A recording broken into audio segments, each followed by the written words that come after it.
Bienvenidos al cementerio de los granos de oro. Observen cómo la presión del acero destruye la cosecha. No es solo trigo, es el sustento de una nación siendo triturado por la maquinaria de la deuda. Vicentín no cayó por accidente, fue el resultado de una voracidad que no conoció límites. El Banco Nación fue su cómplice silencioso y su víctima más grande.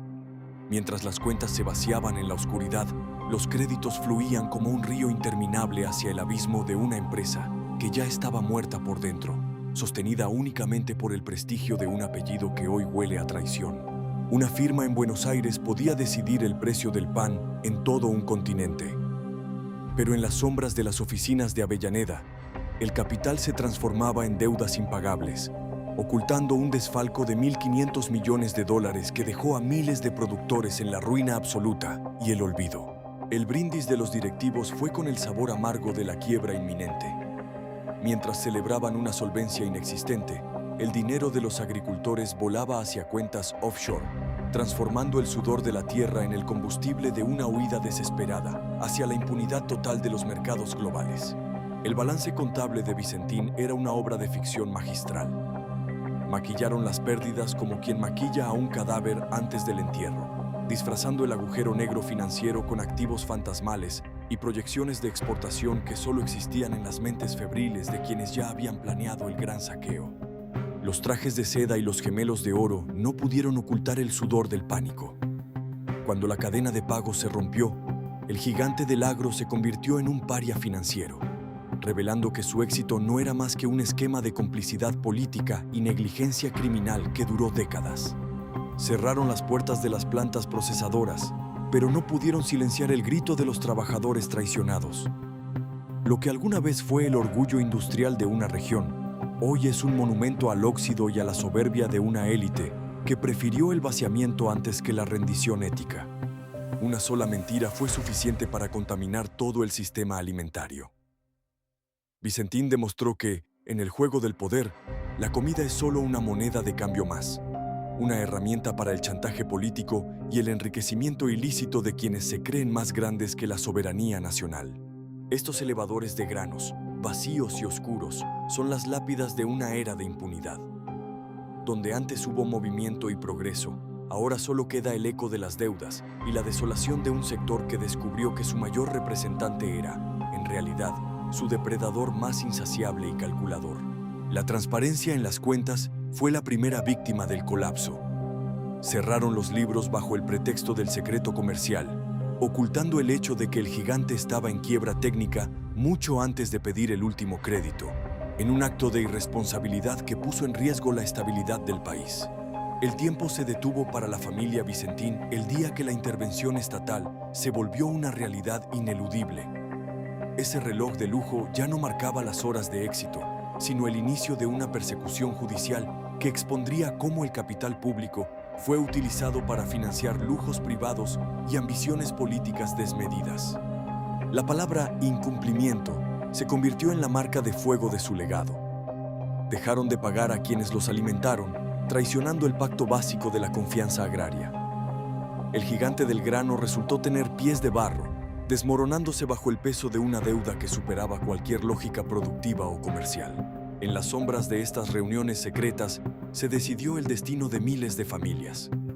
Aquí, el cinismo era el idioma oficial, donde la supervivencia de la empresa se compraba con el sacrificio de los pequeños productores, mientras los directivos preparaban sus defensas legales en los mejores bufetes de la capital. Alguien anotó cada desvío, cada transferencia a cuentas fantasmas en el extranjero. Esos registros son hoy el mapa de la caída, una radiografía de la avaricia que muestra cómo un grupo familiar transformó una empresa estratégica en su propia lavandería financiera, sin importar las consecuencias para el tejido social nacional. Lo que queda hoy son las cenizas de un imperio que se creía eterno e intocable. Una lección Sarsichi de cómo la impunidad corporativa termina siempre en la ruina, cuando la mentira es tan grande que ya no hay banco ni gobierno que pueda sostener el peso de la realidad. Nacieron en cuna de plata, pero su legado terminará en el fango de la deshonra legal. La familia Vicentín olvidó que en el mercado global, la reputación es la única divisa que no se puede imprimir en el sótano de una empresa en quiebra técnica y moral absoluta. Sus trofeos de lujo son hoy evidencia física de un saqueo que no conoció límites ni vergüenza alguna. Estos autos, que alguna vez simbolizaron el éxito del agro, hoy son monumentos a la futilidad de una riqueza construida sobre el incumplimiento sistemático y la traición a los productores que confiaron en ellos. La red de complicidad política fue lo que permitió que el agujero negro creciera hasta devorar el capital público del Banco Nación. Una tela de araña de favores y silencios comprados que asfixió la ética bancaria y transformó el crédito nacional en el botín personal de un grupo familiar insaciable. Cerraron las puertas de la exportación, dejando a la nación en una crisis de divisas sin precedentes históricos. El cierre de Vicentín no fue solo un evento comercial, fue un cataclismo económico que expuso la fragilidad de un sistema que permite que unos pocos jueguen con el alimento de todos los ciudadanos. Jugaron con el fuego de la especulación alimentaria hasta que se quemaron a sí mismos y a su legado familiar. Vicentín demostró que cuando la comida se convierte en un simple activo financiero para el desfalco, la ruina es el único destino posible para quienes olvidan la función social de la producción. El escándalo manchó para siempre el cuello blanco de la élite agraria argentina. Ya no eran los señores del campo, eran los arquitectos de un desastre que se llevó por delante la credibilidad del sector exportador.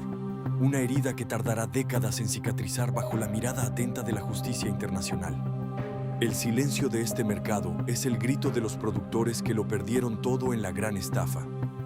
La caída de Vicentín no fue un accidente de mercado, fue una ejecución deliberada de los ahorros ajenos, un acto de piratería corporativa en plena luz del día y bajo la mirada del Estado. La presión sobre el gigante era insostenible mucho antes del colapso definitivo y público. Cada auditoría interna ignorada fue un aviso de que la caldera financiera estaba a punto de estallar, revelando que el éxito aparente era solo el vapor de una maquinaria que operaba sin agua ni integridad moral alguna. El brillo del oro se volvió opaco bajo el peso de las investigaciones criminales por lavado de dinero. Los Vicentín pasaron de los palacios presidenciales a los expedientes judiciales, donde cada transferencia a paraísos fiscales es hoy una prueba irrefutable de una traición planeada desde la comodidad de sus oficinas de lujo. Cuando los bancos internacionales cerraron el grifo, la realidad golpeó con la fuerza de un rayo. Denegado fue la palabra que marcó el fin de su crédito moral, revelando que el gigante del grano ya no tenía ropa que ponerse frente a un mercado global que no perdona la mentira sistémica. La caída de la pluma marca el fin de la firma que lo permitió todo durante años de negligencia. No hubo un último acto heroico, solo el goteo constante de una riqueza que se filtraba hacia cuentas offshore, una hemorragia financiera que ninguna ideología pudo detener porque el sistema ya estaba podrido. Al final, cuando las luces de la oficina se apagan, solo queda la verdad desnuda del saqueo sistemático. La luz de Vicentín se extinguió no por falta de grano, sino por falta de honor, demostrando que en el juego del poder y la ruina, la traición al pan es el pecado más letal. Clavo a clavo, desmantelaron la seguridad alimentaria de la región, vendiendo la esperanza de los productores como chatarra. Cada clavo es una decisión errónea, una traición a la ética profesional que terminó por enterrar la reputación de toda una generación de empresarios agrarios que se creyeron por encima de la ley. La tinta de sus contratos no escribió progreso, dibujó el mapa de la desigualdad y el fraude corporativo. Una mancha que se extiende por los pasillos del Banco Nación, recordándonos que la ambición sin control es un veneno que termina por matar al paciente y a todo su entorno cercano e inocente. Mientras ellos brindaban con champán en sus yates de lujo, el productor aprendió el peso exacto de la escasez y la deuda. Una brecha abierta por la codicia de una casta que confundió el capital de trabajo con su propia billetera personal, eterna y sin fondos reales para respaldar el futuro. Los hilos que debían alimentar al mundo son hoy monumentos al cinismo y al abandono estratégico de la inversión. Estructuras que solo existen en los sueños de una sociedad que fue traicionada por sus propios próceres del campo, lejos de la mirada del pueblo y bajo el amparo de la impunidad. La salud de la industria alimentaria, que el capital de Vicentín debió fortalecer, hoy está en terapia intensiva. Mientras, los honorarios de la avaricia fluyen en cuentas secretas, financiando el retiro dorado de los verdugos de la producción nacional, que hoy se esconden tras ejércitos de abogados de lujo. Los ejércitos de abogados ya no pueden proteger a los directivos de la contundencia de los datos bancarios y forenses. Cada transacción es un grito de traición que resuena en los tribunales, donde el mundo empieza a cobrar sus deudas morales y legales con una firmeza que no esperaban en el siglo XXI. Los teléfonos dejaron de sonar en las oficinas del Grupo Vicentín cuando la realidad golpeó la puerta con la fuerza de un desfalco masivo.